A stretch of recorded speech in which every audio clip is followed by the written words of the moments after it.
Our boy finds himself in a strange, lantern-lit alley, his body glowing with a blue aura. From behind a wooden screen, a woman's hand reaches out, trying to beckon him closer. Inside, several women beckon to him, their intentions clearly not innocent. Ignoring their calls, the kid turns to leave, earning their disappointment. Suddenly, an ethereal pink hand grabs his face, its owner mocking his cold demeanor. In response, he erupts in a torrent of flames, his entire demeanor shifting instantly. With a confident smirk, he questions if his opponent is truly underestimating his power. His opponent reveals her true form, a blue-skinned demon surrounded by talismans just warming up. This blue demon lunges forward, unleashing a flurry of talisman-based attacks with immense power. Unfazed, the young man looks up with a sinister grin, welcoming the challenge. He answers by summoning a chaotic swarm of his own spirits, much to the demon's delight. Meanwhile, a red-haired student arrives to find his new classroom completely destroyed on the first day. He looks up to see his new classmates, an angry boy, a curious girl, and a smug rival. Immediately, the white-haired student points an accusing finger at the orange-haired boy. This accusation sparks a fierce argument between two students, much to the red-haired boy's amusement. In the classroom, a new instructor attempts to reset the mood and begin the lesson. Introducing himself as Minato Izuyoi, the teacher for this group of young hunters, he immediately calls for introductions, starting with a young, unimpressed blonde student, who proudly announces she is Rin Shishik, a rank D hunter contracted with Beowulf. Next up is Fugo Mizukiri, another rank D hunter partnered with the goddess Minerva. But before anyone can react, an energetic blue-haired girl pops up to greet them. She reveals herself as Masamune Aibu, a rank C hunter whose contractor is her idol Akita Saoji. Her over-the-top introduction leaves the rest of the class completely stunned by her energy, prompting Fugo to immediately question her very unusual and traditional choice of attire. Masamune happily explains it is all out of deep admiration for the legendary Shinsengumi, specifically for their peerless First Division captain, the swordsman Akita Saoji himself. This entire appearance, she claims, is simply a dedicated homage to her personal hero. Meanwhile, hiding in a locker at the back, a dark-haired boy trembles in absolute fear, revealing the actual Akita Saoji, who seems utterly terrified of his own enthusiastic contractor, while the instructor tries to regain control of the chaotic class and move things along. Hinata nervously introduces himself to the class as a low-ranking F-rank support officer. His classmates are baffled when he admits he does not even know who his contractor is. This teacher then reveals Hinata only formed his contract yesterday, shocking the entire class. A white-haired student scoffs, noting the war began a decade ago, making this incredibly late. To make a point, the teacher draws a diagram and poses a question about their commonality. Surrounded by rubble, the students guess their shared age is the answer to his pop quiz. But their instructor immediately dismisses that idea with a simple shake of his head. He reveals their true connection is unstable abilities, which clearly strikes a nerve with one student. Another flaw is poor communication with their contractors, causing the blue-haired girl to sweat. And the third is a tendency to lose control easily, making the blonde girl grit her teeth. In short, their lack of progress is because they cannot properly wield their own powers. This shared weakness is precisely why he has gathered these four specific students together. Before explaining the mission, he pulls out a cigarette and quizzes them on the war's victory condition, tossing the cigarette to the white-haired boy Fugo to see if he knows the answer. And Fugo correctly states the goal is for a hero to resolve Ragnarok with humanity's help. This blue-haired girl is asked how to stop Ragnarok, but she admits the method is completely unknown. They understand the victory condition, but the crucial path to achieving it remains a mystery. A blonde student explains the incentive for selectees: help a god king win and get any wish granted, revealing this war is not for the world's salvation but a selfish scramble for personal desires, so the Academy's policy is to use student clubs to contain the threat while searching for a solution. A purple-haired instructor then warns of ruthless selectees who will eliminate anyone in their way. A group known only as the God Slayers, leaving Hinata completely stunned by the revelation. It is confirmed two major organizations are aiming to resolve Ragnarok, the Academy and the God Slayers. And with only one person able to win the God King selection war, a brutal conflict is inevitable, which is why the God Slayers are actively hunting other candidates to eliminate the competition early, making it clear the Academy is currently on the defensive in this dangerous shadow war. A fact made worse by the secret news that high-rank hunters have been recently defeated, and the shocking revelation that even an S-rank has fallen sends waves of disbelief through the classroom. But the red-haired student smirks, claiming he alone is stronger than all the S-ranks combined. A bold declaration that leaves his classmates absolutely speechless and stunned by his sheer arrogance. This instructor explains he has gathered these promising but unstable kids for a special curriculum. His students are thrilled at the prospect of personal training from the #1 S-rank. Hinata, in particular, is determined to work hard and finally catch up to someone named Yuzuki. Their teacher quickly tempers their excitement, reminding them they must first learn to sync their powers. Suddenly, he grabs Hinata with a sinister grin, offering a simple piece of advice: try not to die. A blinding flash of blue energy erupts from the instructor's hand, and Hinata is instantly transported to a desolate battlefield littered with countless swords. He finds himself alone in this strange, sunset-drenched wasteland, completely bewildered. Desperately, he calls out for his instructor and classmates but gets no answer. With no other choice, he runs through the endless field of blades, searching for a way out. His frantic search ends when he looks up at a cliff, sensing a presence above him. On the cliff's edge, a lone swordsman stands silhouetted against the setting sun, and Hinata immediately recognizes the voice as the one from the alleyway fight. This mysterious samurai condescendingly overlooks his rudeness, chalking it up to ignorance. Finally introducing himself as Kuriyasha, Hinata's long-awaited and unknown contractor. This red-haired student confronts his contractor, who coldly admits he just lost interest in their pact. His contractor explains that while his resolve was once admirable, his pathetic fighting was a disappointment, declaring him unworthy of his power and that their previous contract was a one-time favor. Desperate, the student asks if he is not also aiming for the God King's throne, but the swordsman reveals he only wants to sightsee until this entire war is over. With renewed fire, the student vows to catch up to someone named Yuzuki, pleading with his contractor for another chance to prove his strength. This unexpected determination seems to catch the swordsman's attention, who then offers him a single sword and a final test of his will. This challenge is simple: land just one strike and the contract will be restored, demanding the young hunter prove he is truly worthy of wielding such immense power. A fierce red aura explodes from the student as he accepts the daunting challenge, his hand reaching out for the blade that will decide his fate. And with a firm grip, he commits to the fight, ready to do whatever it takes. He then charges forward, blade in hand, to face his contractor in a desperate duel. A pink-haired student struggles to swing his blade under the immense pressure of a spectral swordsman, who coldly mocks him, stating his pathetic blade cannot even reach him. This warrior's aura turns menacing as he questions if the boy is afraid to kill, warning that without the resolve to cut, he will be the one cut down. In a terrifying vision, the swordsman's blade slices through another student entirely. This red-haired boy from class, who can only gasp as his world turns upside down, finding himself suddenly decapitated and held aloft by the merciless warrior. His severed head hits the ground with a sickening thud, eyes wide with shock, while the swordsman holds it up, taunting him about his new perspective. But the warrior seems almost confused by the boy's reaction to this illusion, as the red-haired student's consciousness simply begins to fade away into sleep. Snapping back to reality, the boy gasps for air, the psychic assault overwhelming him, his hands flying to his own throat as he chokes on the phantom sensation.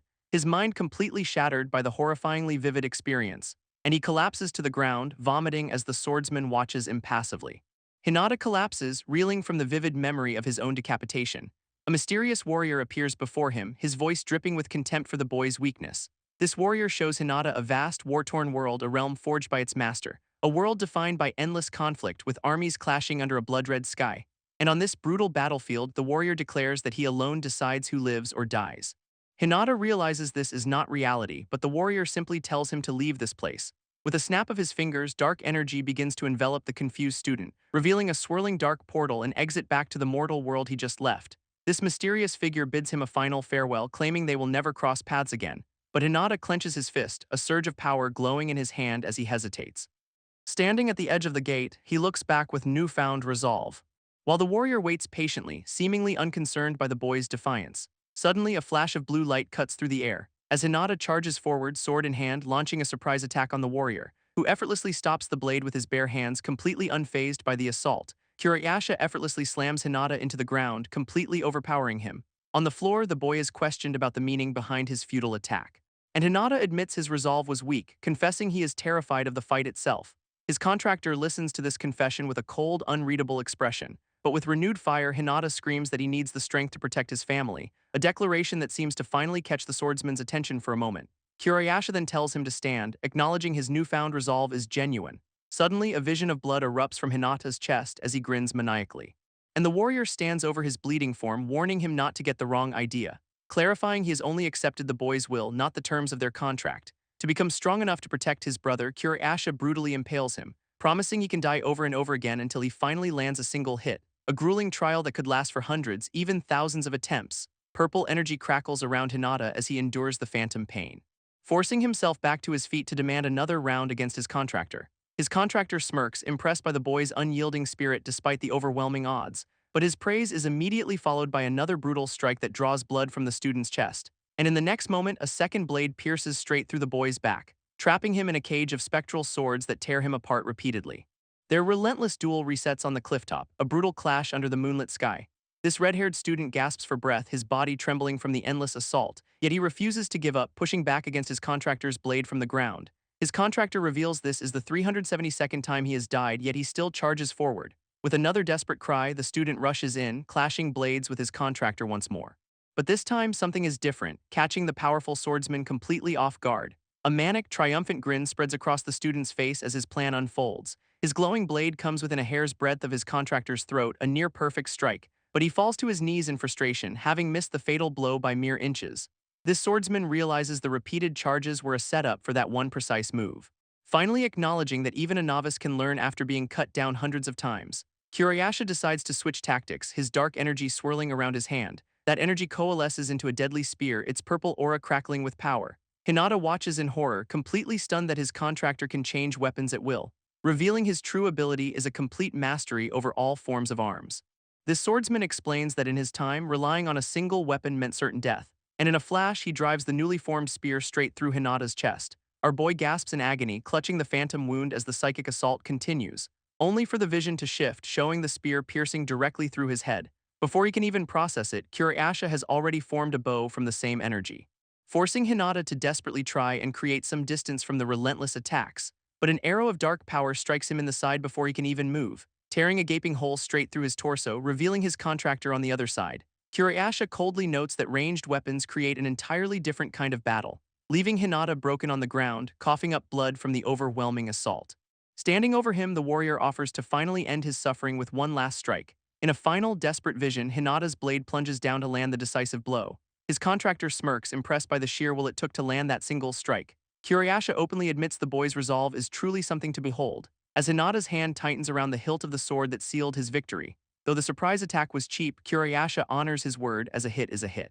Formally renewing their pact and swearing to fight alongside Hinata until the very end, he offers the blade back to the boy, whose body is now wreathed in dark energy, and Hinata accepts with a triumphant grin, thanking his contractor for this second chance.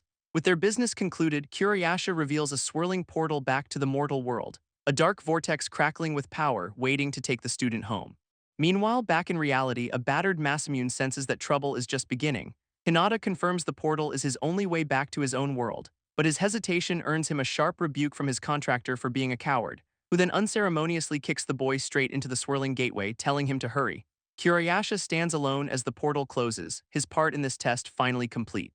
Hinata screams as he plummets through the swirling purple gateway back to reality, suddenly slamming face first onto his desk with a jolt in a familiar classroom. Looking around, he finds the room in disarray and completely empty except for himself. This clock on the wall reveals that his grueling, days-long trial took only an hour here.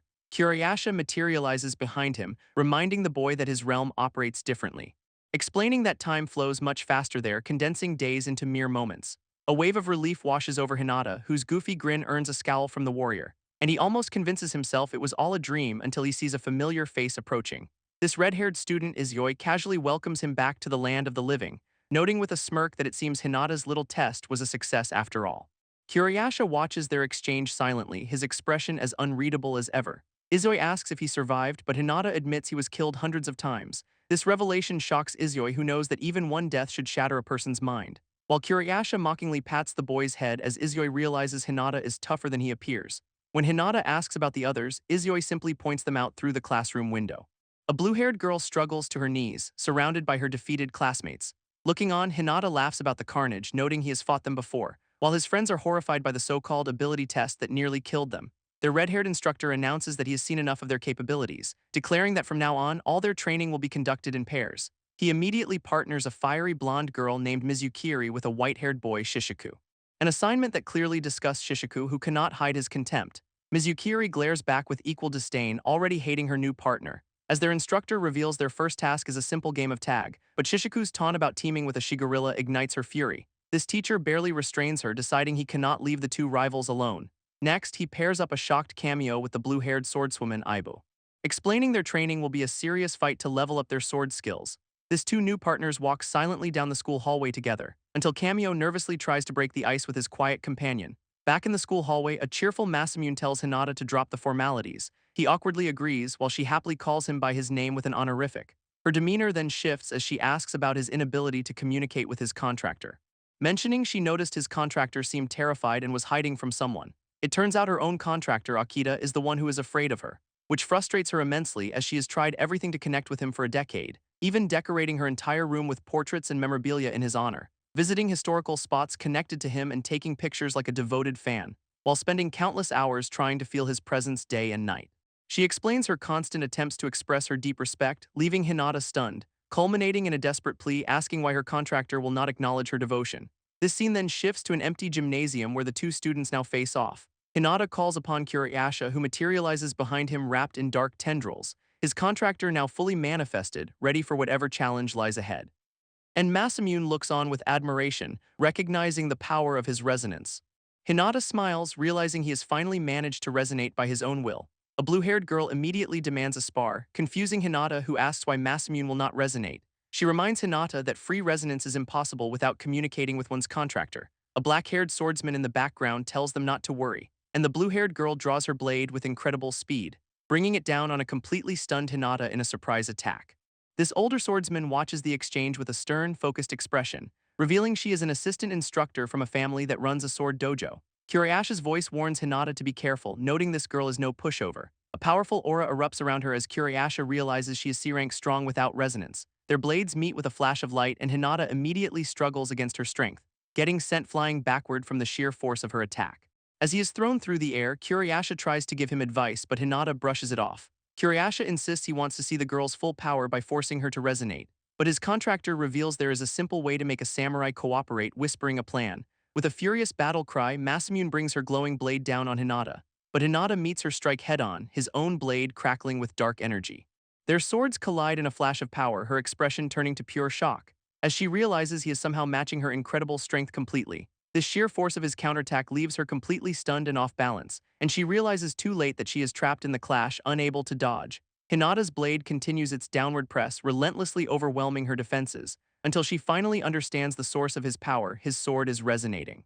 Just as a spectral hand grabs her own, vowing to protect her from harm, it is her contractor, Akita Saoji, who has finally manifested to shield her from the blow, and the legendary swordsman tells a stunned Masamune to ready her blade for battle. He offers his strength to cut down their opponents just as Kuriyasha planned. Kuriyasha smirks, confirming his entire scheme was to provoke her contractor into appearing. And Hinata sheepishly explains that Kuriyasha told him exactly how to get a reaction, by exploiting a samurai's instinct to risk their life to protect what they hold dear. This blue-haired swordswoman stands ready, asking Hinata what he intends to do now. And in his mind, Kuriyasha gives a chillingly simple command: kill the girl. Hinata immediately tells his contractor to stop messing around, clarifying he only needs to pretend. As the warrior explains that pushing her to the brink will force her contractor to appear. This scene then flashes to her contractor, Akita, nervously explaining his actions, which brings Masamune to tears of joy, realizing he finally cares about her. She confesses that for the longest time she was absolutely sure he hated her, believing she would never be able to speak with him or use his power ever again. But Akita gently takes her hand, assuring her he chose her because he acknowledges her. And a wave of pure relief washes over Masamune at his long-awaited words. Back in the present, she bows deeply to Hinata, thanking him for orchestrating the reunion, offering a poor excuse for thanks by showing him her true power in return. She unleashes her full potential, revealing the name of her legendary blade, Kikuikamanji Norimune. Hinata braces for impact, his own sword swirling with purple energy as he prepares to fight. And a powerful shockwave erupts from the floor as their real battle finally begins. This blue-haired swordswoman Aibu unleashes her signature triple thrust, a blindingly fast series of strikes, and Hinata panics, realizing he is completely outmatched by her raw speed and power. A massive impact shakes the hallway as her attack narrowly misses its target. After that intense spar, Hinata and his friends walk calmly down the school hallway. His friends are buzzing with excitement after the training, eager for another round, leading them to the door of another training center, ready for their next session. Hinata asks Masamune if Mizukiri and the others are still playing their intense game of tag, and inside they find Izuyoi waiting, casually asking how their own session went. He seems pleased to see that Cameo and the energetic Masamune managed to get along. Patting her head while admitting a serious match was exactly what they needed to bond. But Hinata suddenly notices something on the floor, calling out Izuyoi's name in alarm. It is Shishiku, now in a monstrous form, bursting from the floorboards in a rage. With a furious roar, he smashes his fist into the ground, shattering the wood, sending Mizukiri flying as he screams that she broke the rules by attacking him. Izuyoi calmly explains the twist in their game: only the one being chased is allowed to attack. This instructor notes that the students' contractors are far more troublesome than he first anticipated. A blonde girl's contractor, the hero Beowulf, roars for her to kill her opponent without mercy. Her green-haired opponent desperately calls for his own contractor Minerva to restrain the berserker, but he is suddenly hushed, told to keep quiet because his lord is resting nearby. It is revealed his contractor, Minerva, the Roman goddess of wisdom, is sound asleep. He panics, questioning why she is sleeping mid-fight as his enraged opponent lunges at him. After the chaos, the instructor gathers the exhausted students to announce the day's final activity, revealing it is a 4-on-1 battle against him, using finger puppets to illustrate the matchup.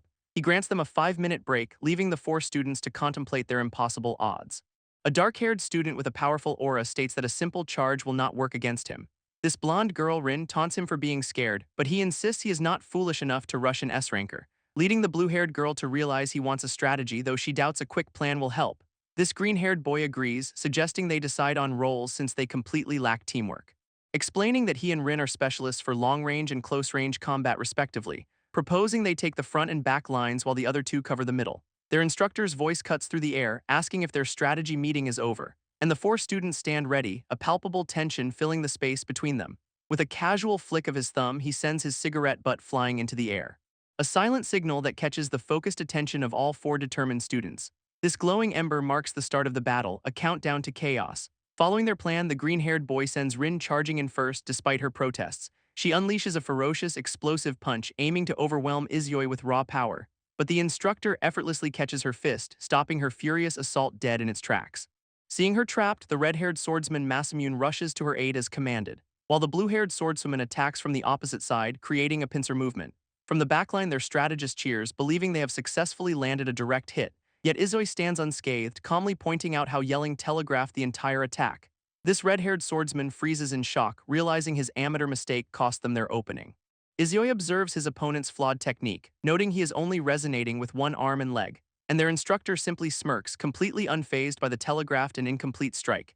Izoi stands trapped by the green-haired boy's vines, complementing their initial teamwork, as his contractor unleashes a blinding flash of green energy in a powerful assault. But Izuyoi counters with an overwhelming storm of purple and blue energy shards.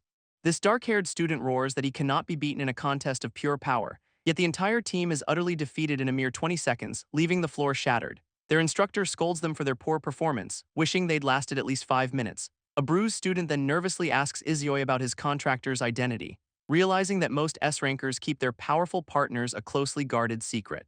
Suddenly, a mysterious white-haired girl appears behind him, whispering that it is all boring. She confronts Izuyoi, questioning why he is training students when the selection war is at a stalemate. His calm demeanor shatters as he screams for her to get away from the student, revealing her true identity as she is enveloped in a golden aura, the god Zeus. Zeus clings to the instructor, playfully asking why he is bothering to train his future competition. Her expression turning sinister as she suggests it would be easier to just kill them all now. A wave of terrifying pressure washes over the students, leaving them paralyzed with fear. A chilling narration reveals that everyone present knew the Lord King did not care, possessing absolutely no regard for the fate of humanity at all. This scene then shifts to the school as the sun sets, signaling the end of the day, leaving the hallways in complete ruins after the intense training sessions. Utterly exhausted, the students collapse, calling the day's events total overkill, while Rin vents her frustration over being thrown into a mock battle with an S-ranker, and Mizukiri, crackling with energy, fumes about facing that impossible challenge last. A worried Shishiku questions if any of them will even survive this school, but Masamune's voice rings out, declaring they will never know until they try. She stands ready with her sword, insisting there is no point worrying about the future. While Cameo laughs at her optimism, Rin agrees that stressing is a waste of time. Just then, their instructor Izuyoi appears, surprised to find them still on campus, and with a knowing smile, he reveals there is one last place he wants to show them. This view transitions to a stunning cityscape bathed in the light of the setting sun, as a lone voice is heard pleading for their teacher to finally have some mercy.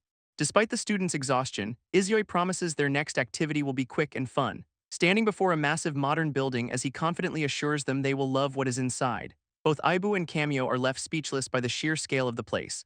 Inside, they find a lobby so opulent it resembles a 5-star hotel, and their instructor reveals this is a special dorm owned by the Academy for high-rank hunters. Showing off a massive all-you-can-eat cafeteria with Japanese, Western, and Chinese food, followed by a state-of-the-art gym packed with the latest training equipment, and even a luxurious bathhouse that is available for them to use 24/7. Overwhelmed by the luxury, the blue-haired girl can only wonder how much the rent costs. Izuyoi smirks, snapping his fingers as he reveals the unbelievable answer. It is completely free. Explaining this is all part of the Hunter Training Institution, a government agency founded for one purpose: to manage all selectees within Japan and train those who apply to become hunters. Their crucial role is protecting citizens from monstrous creatures with a budget that far surpasses police organizations, leading one student to remark that this is less a dorm and more a luxury hotel, just as Rin peeks out from a room, excitedly telling everyone to come see what she found.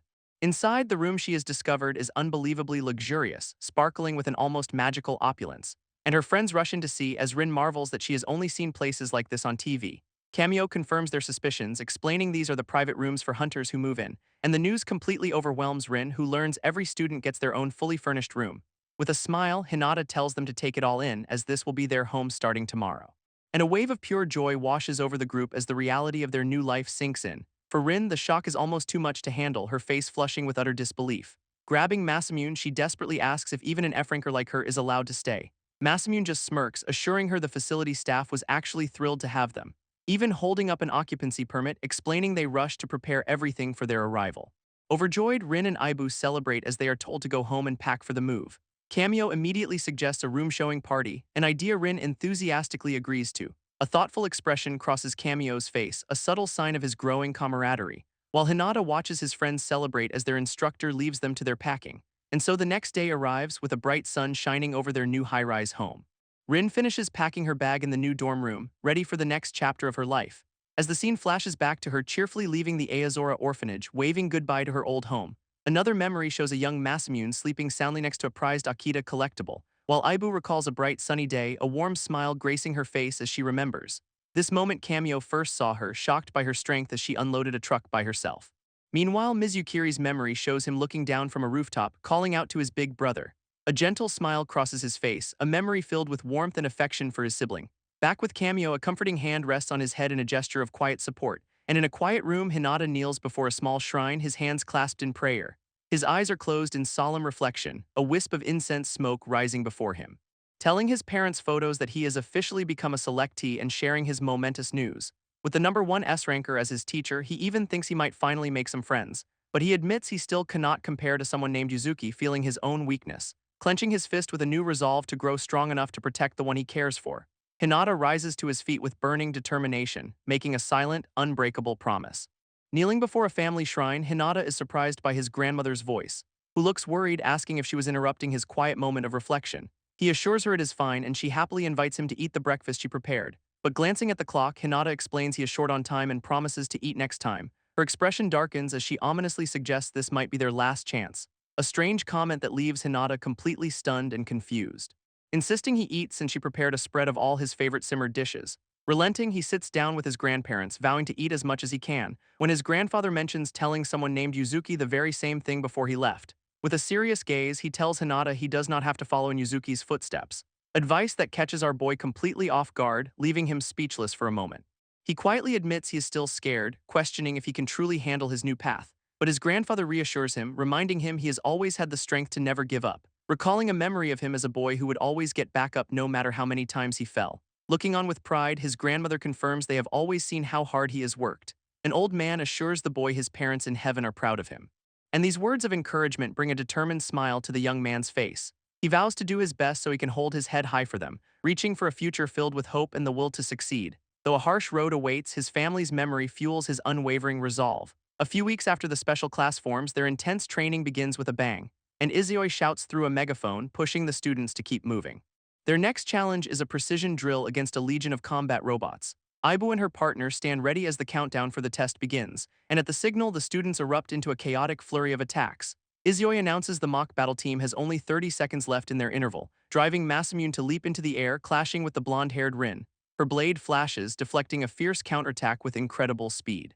But Rin hits the floor, roaring at her opponent not to hold back her true power, and Masamune screams back for her to do the exact same thing. Unleashing her full power, Rin smashes her feet into the ground with devastating force, then launches herself into a ferocious dive kick aimed directly at Masamune below. Their powers collide in a massive, heart-shaped explosion of pure energy. A clock on the wall strikes noon, signaling the end of their brutal session. And Izoi claps his hands, officially wrapping up the morning's intense training. As one student celebrates surviving without losing control, admitting he cannot match Rin's raw power. Elsewhere, a frustrated student scolds his winged partner Minerva for napping during the fight, while Izoi notes how lively everyone is, impressed by their improved stamina. He observes that the 4 of them can now maintain resonance after 3 hours of training. Deciding it is finally time to move on to the next stage of their development. With a sinister grin, he reveals their very first mission on a glowing phone screen, leaving the students looking up in a mix of shock and nervous anticipation. This scene then shifts to a sprawling industrial factory complex under a bright blue sky, where a man in a suit is greeted by a factory worker surprised by his sudden arrival. This worker grabs him desperately, pleading that they cannot shut down, as the young man realizes he is on this mission alone. A young hunter and a worker peer over a ledge, searching for a troublesome creature. Looking up, his eyes catch a flock of birds circling high in the bright blue sky. But these are no ordinary birds. They are monstrous creatures wreathed in hellish flames. This worker explains they were dismissed as a low-risk, E-rank threat and ignored for too long, allowing them to swoop down and viciously attack the workers whenever they please. With 5 people already hospitalized, the situation has grown far more dire than expected. As rumors spread and police refused to help, the academy became their last hope, and the man desperately grabs the young hunter's hands, begging him to avenge his coworkers. With a bead of sweat, the boy nervously accepts the heavy responsibility, his fear then igniting into a fiery resolve as he vows not to let a single monster escape, only to immediately realize he has no idea how to fight an enemy that flies. Suddenly, a dark-haired ally appears, questioning his bold promise made with no plan, asking if he intends to just wait for the creatures to descend from the sky. Declaring that will take too long, the red-haired hunter unleashes a dark power of his own, slamming his fist into the ground with enough force to create a massive shockwave. Plummeting through the air, the red-haired boy realizes his flying opponents are out of reach. A flaming bird creature looks up in shock as our boy dives towards it from above. Deciding to close the distance, he prepares to strike the fiery beast head-on, but a powerful gust sends him reeling backwards, his attack completely deflected. His face contorts in pure shock, completely caught off guard by the countermove, and a flash of panic crosses his eyes as he realizes his critical oversight. Hurtling towards the ground with the horrifying thought that he never planned his landing, his descent ends abruptly as he smashes directly into the back of a truck. Lying dazed in the truck bed, he groans in pain as a small shadow creature looks on. But undeterred, he gets to his feet, vowing to try again as his partner questions his sanity. With unwavering confidence, he declares he is going again, ready for another attempt. Above the industrial complex, a swarm of shadowy bats gathers in a swirling vortex, and leaping into their midst, he unleashes a furious attack on the swarm of creatures. This swarm retaliates, piercing him with dozens of crimson energy beams from all sides, forcing him to use a nearby pipe for leverage, desperately pushing off to evade the assault. Cameo seethes with frustration as his partner notes the flying creature is just toying with them. Perched atop a building, the fiery birds wait as the sun begins to set, time running out. He racks his brain, completely stumped on how to defeat their high-flying opponent, suddenly remembering a technique Hinata used before and asking about the weapon-changing trick. His partner explains the technique requires mastery of every weapon, a skill far beyond Cameo's level. But seeing his determination, Hinata agrees to teach him, telling him to give it a shot. This lesson begins with a simple instruction: imagine his shadow as a soft, malleable metal, and then to picture a bow in his mind, a task Cameo finds incredibly difficult. A surge of uncontrolled energy overwhelms him as he struggles to maintain his focus. His attempt fails as the resonance fizzles out, leaving him utterly dejected by his failure. But Hinata's encouragement is cut short when Cameo spots something new, asking if there are more. A blood-red moon illuminates the sky, revealing a massive swarm of creatures blotting out the stars. One of the fiery beasts screeches, its glowing eye locking onto its target below. To their horror, the creatures begin to merge, their bodies combining into a single massive entity, triggering a strange memory of 2 children and a winged shadow as rumors of ghosts come to mind. Cameo finally understands the chilling truth behind the ghost stories. Towering above him, the monstrous fusion unleashes a terrifying, energy-filled roar. A violent shockwave of dark energy and rubble blasts towards the ground, and Cameo throws up his arms, desperately shielding himself from the deadly shower of debris. Hinata's partner warns him to maintain resonance or the beast's attacks will tear him apart, his hand gripping a weapon that surges with crackling dark energy. But Cameo looks on in shock, his own power flaring uncontrollably in his fist. His connection to his power suddenly severed, leaving him completely vulnerable. Seeing Cameo's struggle, Hinata's partner orders him to fall back and hide for now. But Cameo runs in a panic, his mind racing to understand what is happening.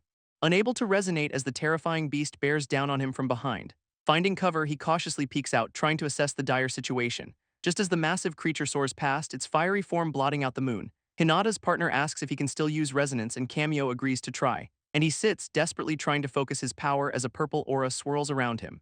Cameo's power fizzles out as he wonders why his resonance suddenly failed him. His partner appears, explaining that our boy has simply reached the limit of his vessel. He is then urged to remember a crucial lesson from just a few days ago. This scene flashes back to a classroom where Izuyoi prepares to begin his lecture, and standing before the class, he announces that today's topic is all about resonance. A white-haired student complains, arguing they already know how to use it just fine, prompting Izuyoi to put him on the spot and ask for a proper explanation. This student confidently defines it as borrowing a contractor's power to get stronger, an answer Izuyoi dismisses as technically true but far too simplistic. He clarifies that resonance makes a contractor's power feel like the user's very own, but warns that the raw power of gods and heroes is too much for a human body. Using it recklessly can cause a user to lose control or have their abilities shut down completely. Which is why every selectee has a vessel to contain and manage that immense power. The more they use resonance, the larger and more resilient that vessel becomes, allowing for stronger techniques and longer resonance, the entire point of their training. With a confident snap of his fingers, a lesson begins. A red-haired boy declares it is up to the contractor to unlock their partner's true potential. Back on the rooftop, Hinata's partner asks if the current situation seems familiar at all. Noting their power is nearly depleted after such a long and draining fight, he suggests they retreat and let others take over, but Hinata hesitates, prompting his partner to question his sudden reluctance to back down. Suddenly, something plummets from the sky with incredible speed, slamming into the ground right before them in a brilliant flash of light, leaving behind three massive, glowing feathers embedded in the pavement. Their eyes are drawn upward to the monstrous bird perched under the blood-red moon, its wings shimmering with a strange metallic sheen and crackling energy, which it then unleashes in a devastating barrage of sharp projectiles. Hinata looks up in horror, realizing the sheer scale of the incoming attack. As explosions erupt around him, his partner shouts for him to run for a nearby building, and while sprinting for cover, a sudden, jarring memory flashes through his mind. Cameo's leg is pierced by a dark feather, forcing him to cling desperately to a pipe. His partner screams at him to keep moving, warning he is an easy target for the pursuing beast. This massive fiery creature dives down, ready to strike the terrified boy on the ground below, and Cameo collapses onto the pavement, completely outmatched and cornered in the narrow alley. Its monstrous form looms over him, screeching as Cameo screams in pure horror. Scrambling for cover behind industrial pipes, he desperately tries to catch his breath. He grits his teeth, yanking a sharp, bloody feather from his wounded leg, and beside him his ally states that with such a wound, their escape is over. Hinata sees the creature has lost them, suggesting they call for backup while they can, but Cameo turns to his partner with a sudden, intense gaze, a new idea forming. Confused, Hinata demands to know what he is doing as Cameo channels his dark energy again. Cameo struggles to manifest the bow, insisting he almost had the hang of it before, but his partner furiously tells him to stop, shouting that he is wasting what little time they have. This warning is clear. With stamina and will nearly spent, there is no way he can succeed. Ignoring the advice, Cameo focuses, recalling the lesson to treat his shadow like soft metal. Cameo struggles to visualize the weapon's shape, his concentration pushed to its absolute limit. His mind racing to recall how the legendary Kurayasha once wielded his powerful bow. From above, his partner urges a retreat, admitting the enemy is far too strong. But their hiding spot is instantly obliterated as the beast smashes through the pipes, and the dark-haired hunter realizes with a grimace that their cover is completely blown, screaming for Hinata to run as the monster lands right between them. His patience finally snapping, a look of pure, unyielding resolve in his eyes. Ignoring the chaos, Cameo pours the last of his dwindling energy into his hands, just as the massive creature lets out one last, earth-shattering roar. In a flash of purple light, he finally manifests the great bow from his own shadow, and with a powerful shout, he draws back the string, preparing his ultimate shot, unleashing a colossal arrow of pure energy straight into the heart of the beast. This monster's form shatters upon impact, its body dissolving into a cloud of dark feathers. Leaving Cameo standing firm, his new weapon still clutched tightly in his hand, its massive body crashing to the ground before them, finally defeated by the impossible shot. Cameo cries out in triumph, his hands swirling with dark energy as he finally succeeds, and his partner, Kurayasha, looks on in utter disbelief at the impossible feat. But the rush of victory is quickly replaced by a sharp wave of pain from his leg. Kurayasha wonders if this is raw talent or an unbelievable level of pure focus, realizing with a smirk that the boy might one day surpass even his own mastery. Cameo notices his partner's stare, but Kurayasha just dismisses his thoughts as nothing, instead placing a hand on the boy's head with a simple word of praise. He calls the display splendid, a rare and impressive compliment from the stoic warrior, which flashes Cameo back to a training session, focusing his energy into a swirling mass. And in the memory, he practices shaping that power into a flurry of different weapons. His performance catches the eye of a laid-back, red-haired instructor observing from the side, prompting Cameo to eagerly ask for feedback on his weapon-forming technique. This instructor glances at the precisely formed shadow targets, deeming them combat-ready, and with a slight smile, he notes how much Cameo has matured since his first mission. Acknowledging the impressive growth of all 4 students in the training hall that day, a blonde-haired girl grits her teeth, unleashing her raw, primal strength, heaving a massive boulder over her head with a furious roar of exertion. Elsewhere, a green-haired boy catches his breath, sweat dripping from his brow, as he stands within a glowing magic circle channeling potent natural energy. Another student finds herself surrounded by robotic assailants, a whirlwind of power at her command. Her eyes narrowing with intense focus as she prepares her counterattack, unleashing a devastating web of energy beams that tear her opponents apart. A red-haired student praises their progress, noting the next evaluation is months away, while another checks a schedule, anticipating some interesting results from their training. This sudden mention of midterms, however, sends a jolt of panic through the class, reminding the white-haired student of their past failures and terrible rankings. He turns to Hinata with a desperate plea, his usual confidence completely gone. Just as Cameo collapses from the stress, his F-rank score a testament to his struggles. This academy's structure is then explained, with the Hunter department standing unique, where students are sorted into 7 ranks, all competing to become professionals. This lecture continues, clarifying that rankings are determined by midterm and final exam results. A system where top performers ascend while the weaker students fall into academic ruin. It is a strict vertical system where the underperformers are openly mocked by their peers. One red-haired student apologizes, admitting he is not familiar with how all that works, because he is a genius who ranked first all the way through graduation, much to his classmates' annoyance. Looking over his classmates, he declares their next test will be a debut match for the special class. Expressing total confidence that his team will completely blow everyone else away. Cameo, lying on the gym floor, looks up at the red-haired student, calling him Izuyoi-san. This scene then shifts to the bustling school cafeteria during lunchtime, where the idea of forming a study group is suddenly brought up. Realizing they are in trouble, they figure everyone must be good at least one subject, leading to the suggestion that they teach each other to cover their respective weak points. A blue-haired girl simplifies the entire plan with a single conclusion: test prep. She seems surprised, noting it is rare to see the white-haired student so motivated, and Cameo explains that Izuyoi is counting on them, making him feel the need to try harder. This blonde-haired girl expresses her doubts, questioning if their study group will actually work, but Cameo cheerfully argues that trying together is better than stressing out all alone. And the blue-haired girl enthusiastically agrees, seeing it as a great opportunity for them all. Her words give the blonde girl pause as she seriously considers the proposal, finally deciding they are doomed anyway if they do nothing, so they might as well try. Later, the group gathers at an apartment, but a sudden shout of surprise rings out, because they have just discovered someone ranked an unbelievable 8th place on the written exams. She points accusingly at the white-haired student, shocked he could be so smart, but he retorts his looks are irrelevant, while the others stare in awe at his nearly perfect scores, wondering why he is not a top D ranker. He boasts that if only written exams mattered, he'd have been first place in D rank long ago, revealing that their total score is what determines their final ranking across 3 different tests.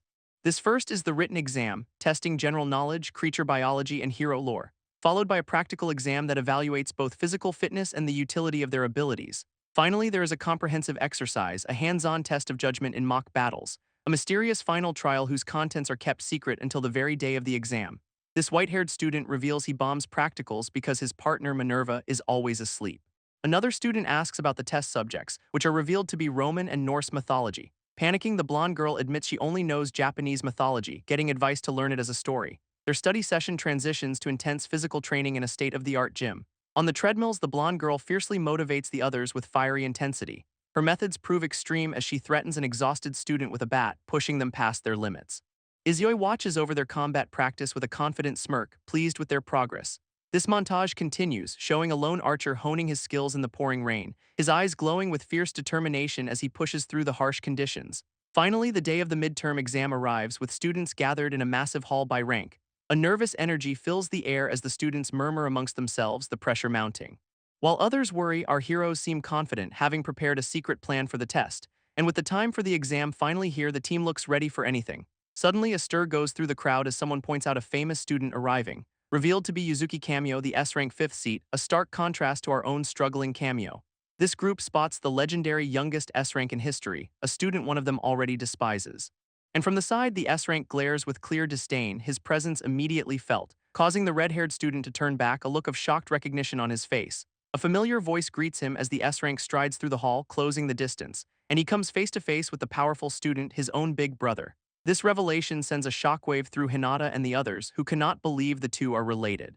This older brother mentions the transfer into Minato's special class, his tone condescending, before coldly dismissing the entire group as a collection of bottom feeders, an insult that immediately causes his friends to erupt in anger. This S-rank just smirks, saying such classmates are a perfect fit for his sibling. But the younger brother's anger finally boils over, declaring he will not let his friends be insulted. He grabs his brother by the tie, confronting him with pure fury in his eyes, who simply brushes his hand away with a condescending, unimpressed look. Turning to leave, he tells his younger sibling to enjoy playing friends with the others, adding one last sneering insult about them being the bottom feeders they are. A smug new student declares his older brother will never be able to catch up to him. Hinata and his friends are left completely stunned by this sudden, personal challenge. A blue-haired girl connects the dots, realizing Hinata and the white-haired student are twins, immediately questioning why they would keep such a significant fact a secret from the team. This weight of their contractors and the Academy's expectations looms over them all, leaving Hinata unable to answer as his twin brother presses him for an explanation. Their female teammates watch the tense exchange, sensing the deep history between the two.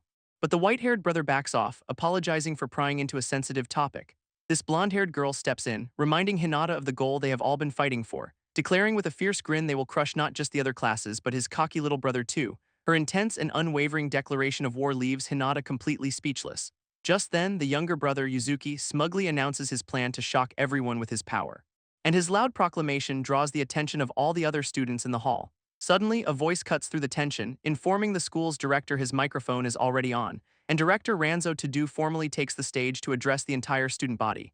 Director Ranzo Tadu takes the podium, explaining the traditional 3-day exam schedule, but he reveals a grim truth behind the old system's structure. Too many students were dying, so preliminary tests were used to weed out the weak. This year, however, he announces a shocking change. They will start with the comprehensive exercise. This sudden announcement sends a wave of panic through the students who expected a written test, and with a wild laugh, the director declares their true worth is tested in the unexpected. As he prepares to reveal the details, a hooded figure in the crowd activates a device, causing the entire hall to rumble as the ceiling panels begin to shift and retract. A massive, ornate structure descends from above, dwarfing the students below, casting an imposing shadow over the assembly as it lowers into place. Hinata and his friends can only stare in utter disbelief at the impossible sight, as a grand gate materializes before them, opening to a swirling, otherworldly portal. This examination hall has been completely transformed into an intimidating battle arena, where Director Tadu announces the exam's true nature, a class versus class survival battle. He explains they will be transported to a virtual space with one goal: exterminate every creature inside. Director Tadu addresses the hunter candidates, demanding they show the results of their training, and Hinata's eyes burn with resolve, ready to prove himself against all odds. A swirling purple portal materializes as the class representatives are ordered to step forward. This first to appear is Jinishi Son, the top-ranked student from the F class, armed and ready. With the order to begin the assault, his team eagerly charges into the unknown portal, while another group of examinees is observed by a pink-haired student near a similar gate. This is Haku Yagami, rank A's first place, who cheerfully rallies his own team for the exam, followed by the stoic rank B leader Yorazu Kungoji, his face hidden behind a mask. Rank C's top student Natsuki Sayatome appears far less confident, trembling with anxiety. But in stark contrast, Makoto Ashia of rank D exudes confidence, crackling with golden energy. And then there is the carefree Yutahiko Izan, rank E's number 1, looking completely unbothered. Finally, Cameo's special class steps up, their diverse members prepared to face the challenge. As Izuyoi shares a tense, determined glance with the white-haired twin, their rivalry palpable. This twin stands back for a moment, watching the other teams proceed into the exam gate, where Director Tadu stops the S-rank Yuzuki, reminding him that even he must follow the rules. Director Tadu looks up as shimmering blue particles begin to fill the air around him. He watches 7 glowing emblems ignite above, confirming the exam has officially started. This first trial throws students against a colossal golden dragon attacking a fortified wall, while another group battles demonic beasts in a fiery, hellish landscape of pure chaos. Elsewhere, warriors defend an ancient palace from massive, swirling water spirits, and a team huddles under a barrier facing a monstrous, dinosaur-like creature. Some students are even thrust into a cosmic war, fighting aliens among the stars, as one fighter takes a brutal punch from a hulking, red-skinned behemoth. Observing the chaos, Director Tadu strokes his beard, wondering if the challenges are too harsh. But Examiner Ayasaki casually dismisses his concern, stating he has adjusted the difficulty for each rank. This director is surprised to see Ayasaki still present, who then asks for a moment of his time, revealing he has heard rumors of his own demotion for losing a previous battle to Undine. With a stern glare, Tadu demands to know the source of this information. But Ayasaki just smiles slyly, putting a finger to his lips in a secretive gesture. He then proposes a wager: if he can defeat a top student, the demotion will be forgotten. A hand slams down on a console as the 5th seat is directly challenged. This challenger smirks, taunting his senior about getting old and slow, which sends the 4th seat into a rage, her eyes glowing with fury, and she puts her rank on the line, offering her spot if the challenger can win.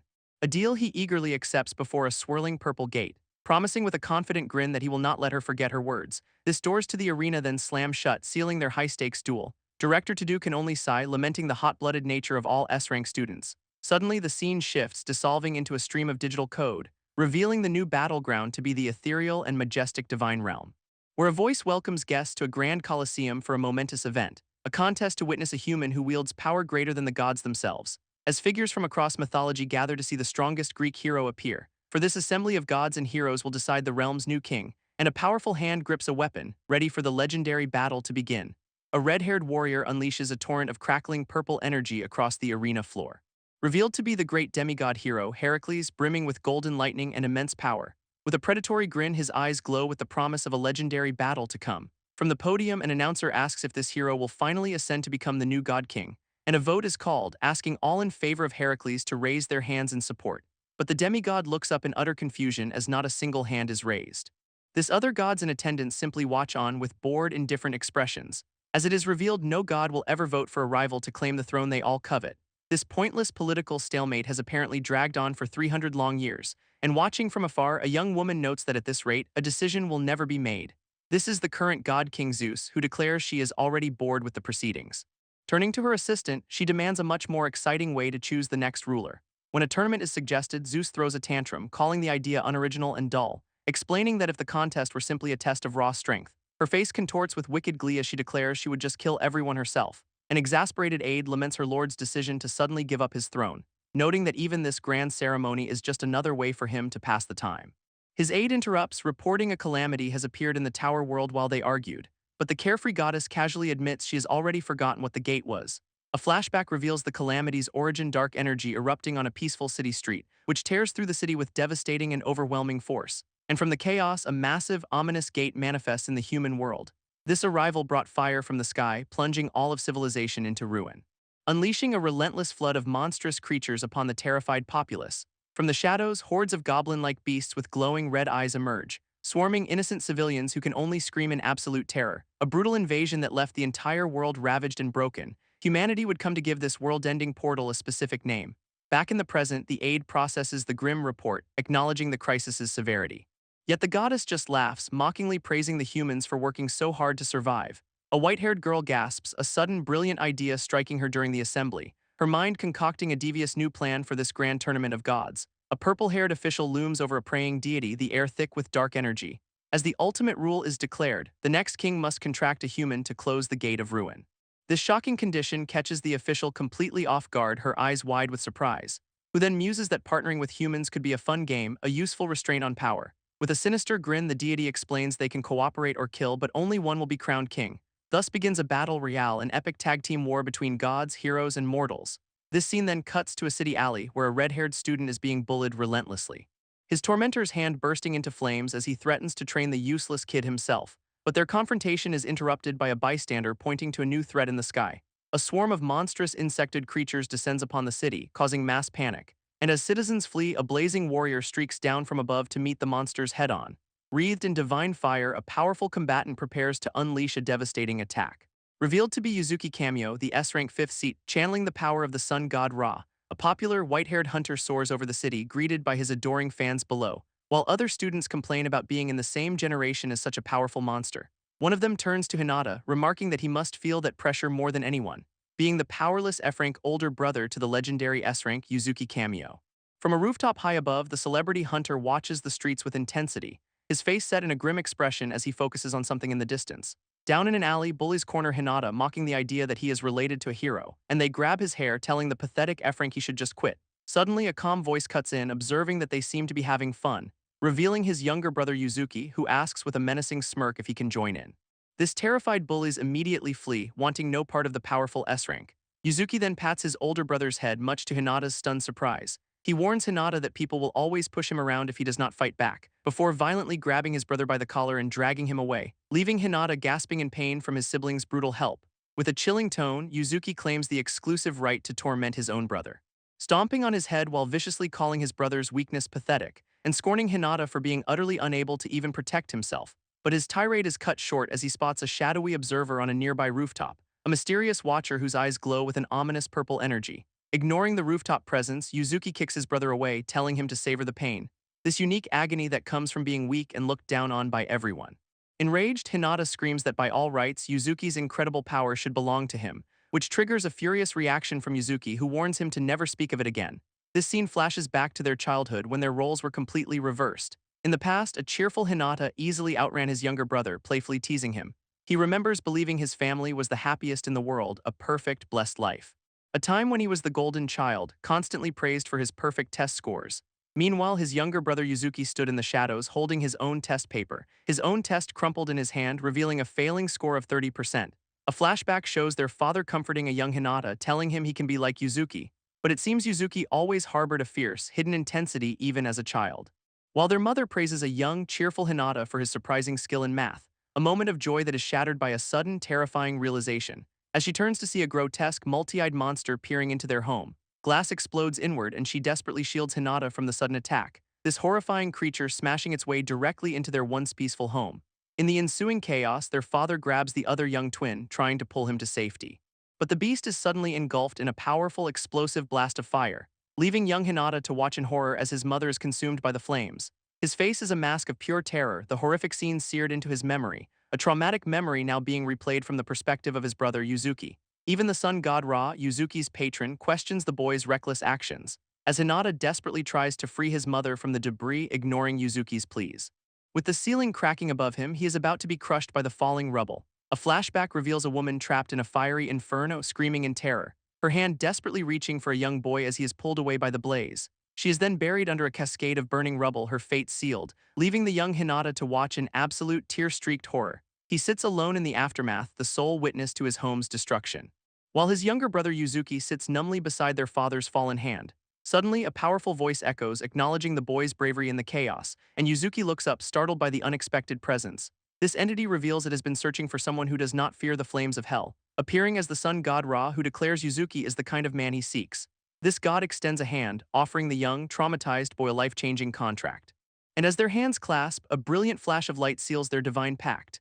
Meanwhile, Hinata runs from the wreckage, desperately calling out his brother's name, finding Yuzuki now safe in the arms of the powerful sun god. But as their father embraces Yuzuki, Ra wonders if he chose the wrong human after all. A flashback reveals a younger Yuzuki, his hand crackling with furious golden energy, unleashing a fiery blast while screaming at his terrified brother to stay away from him. This force of the attack slams Hinata against a wall, engulfing him in flames, leaving the young boy bruised and burned, asking why his brother would do this. Yuzuki glares down, accusing Hinata of always seeing him as the useless younger sibling. His face contorts with rage as he screams that Hinata's status as older brother is just dumb luck, pinning Hinata to the wall while declaring that this time he is the one chosen by the gods.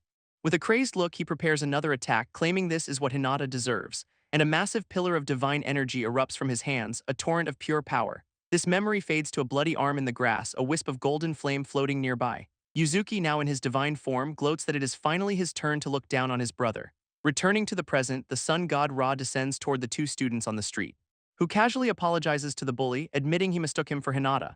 Ra then muses that telling humans apart is difficult, especially since they are identical twins, leaving the bully stunned, questioning how he could use such power so recklessly. This scorched bully screams in outrage at seeing his own power used so carelessly, but the sun god Ra is completely unconcerned, casually dismissing the human's fury. His cold indifference leaves the student frozen in a state of shock and terror.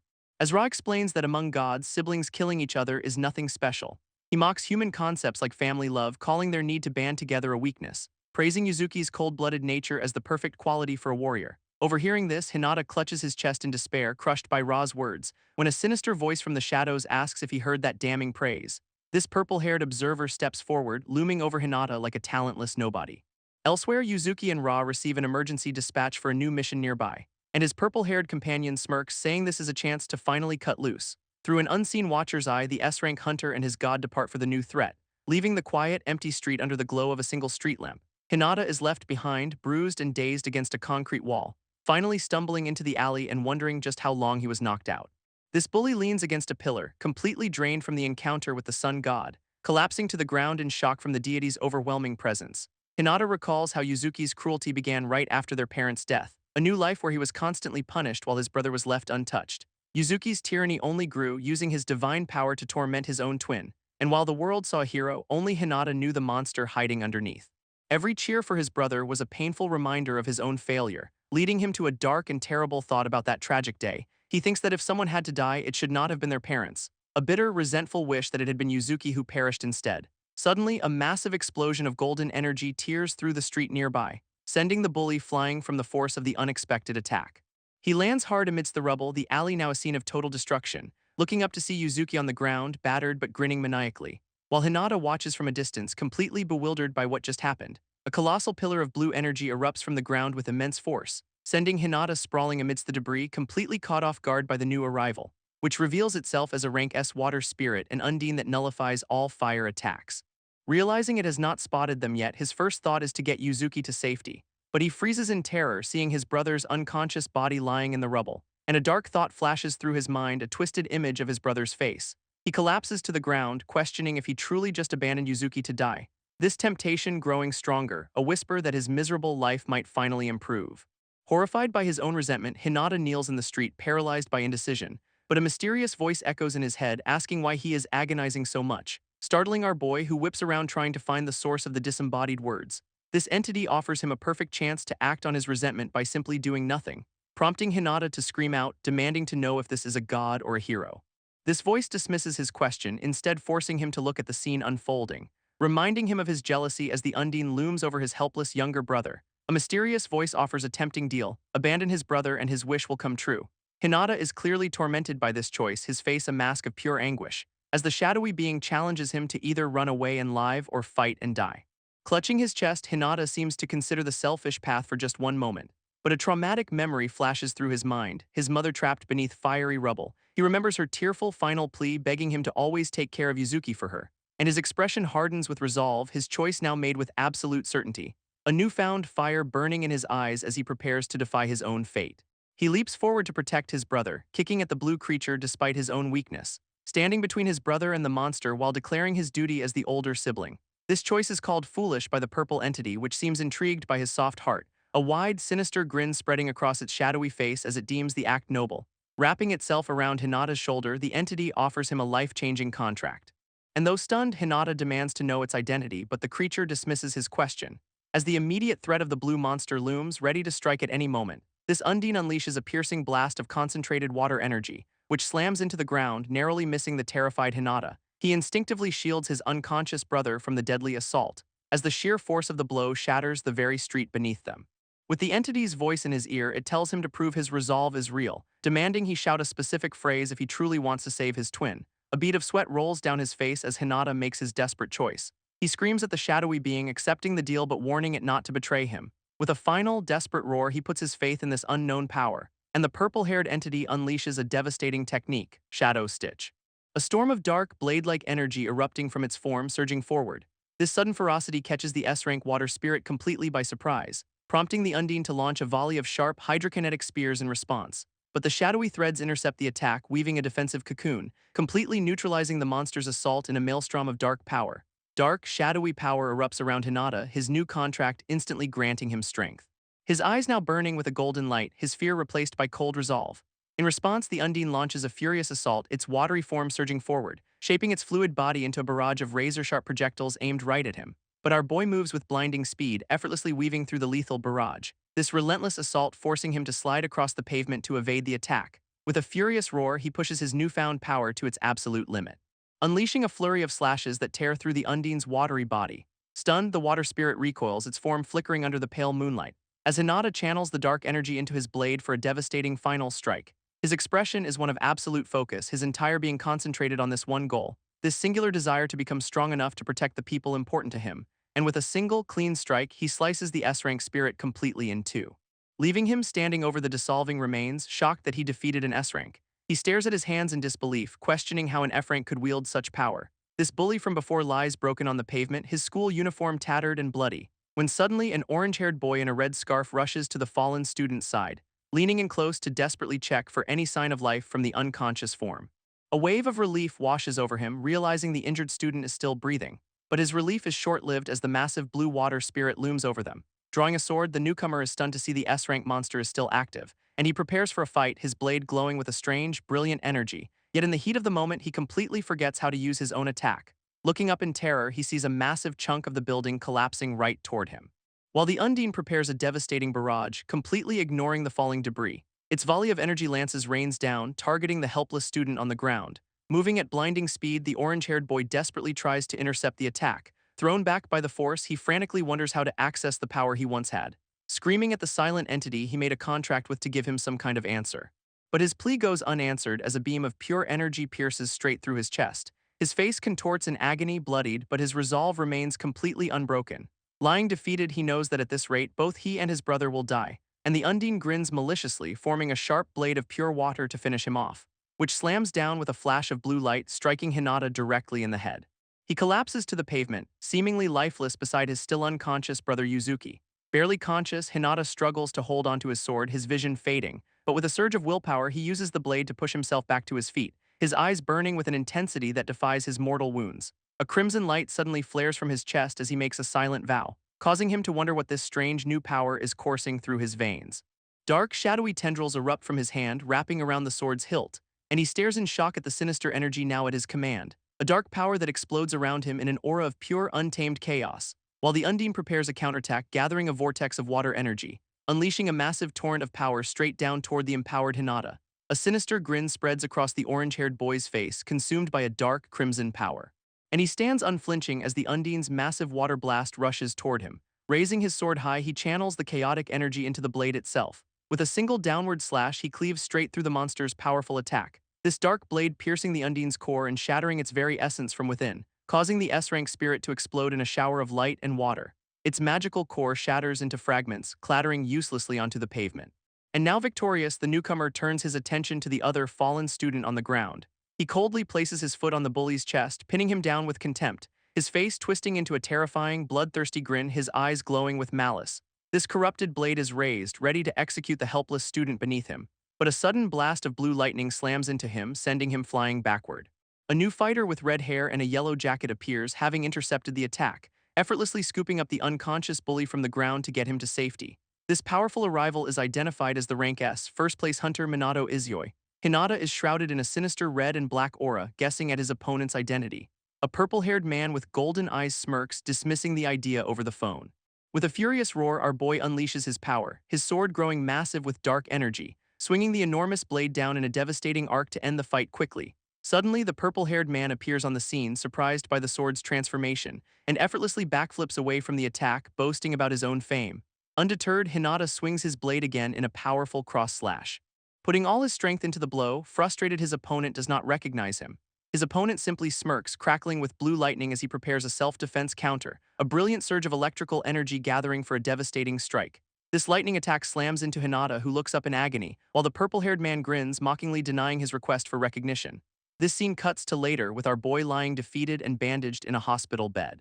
Waking in terror, he recognizes the man at his bedside as Minato Izuyoi, the #1 S-rank, who confirms his identity before Hinata desperately asks if his brother Yuzuki is safe. A red-haired stranger explains they found no record of Hinata's contract, meaning it is new. His eyes glowing as he intensely questions Hinata about the entity he made a deal with. But Hinata admits he does not know, as the mysterious entity remains completely silent. This man then asks why he kept trying for promotion, and Hinata sadly admits his lack of talent, prompting the stranger to grab him, demanding to know not why he failed, but why he never gave up. Clenching his fist, Hinata declares he has to catch up to someone no matter the cost, his eyes burning with resolve as he reveals his goal is to reach his younger brother. This declaration stuns the red-haired man, who cannot believe an F-rank is trying to match the S-rank Yuzuki. He crouches in disbelief, utterly baffled by the sheer audacity of Hinata's impossible goal. A wide grin spreads across his face as he declares that he finds this kid interesting, deciding on the spot to toss a small card toward the bewildered Hinata. He waves goodbye with a smile, telling Hinata to meet him tomorrow as promised, leaving our boy holding a note with a handwritten address and a small star drawn on it. This following day, Hinata arrives at what appears to be a large, modern school building. He walks nervously down an empty hallway, wondering what the mysterious Izuyoi has planned for him. A student with orange hair bursts through a classroom door, completely shocked by the scene inside. An unseen force immediately blasts him backward, sending him tumbling through the air amidst shattered desks. From the chaos emerges a teal-haired warrior with a spear, his eyes fixed on an unseen target. Then a blonde-haired girl with red streaks lunges into the fray, her face a mask of fury. Caught between the two powerful arrivals, the student can only stare in utter confusion.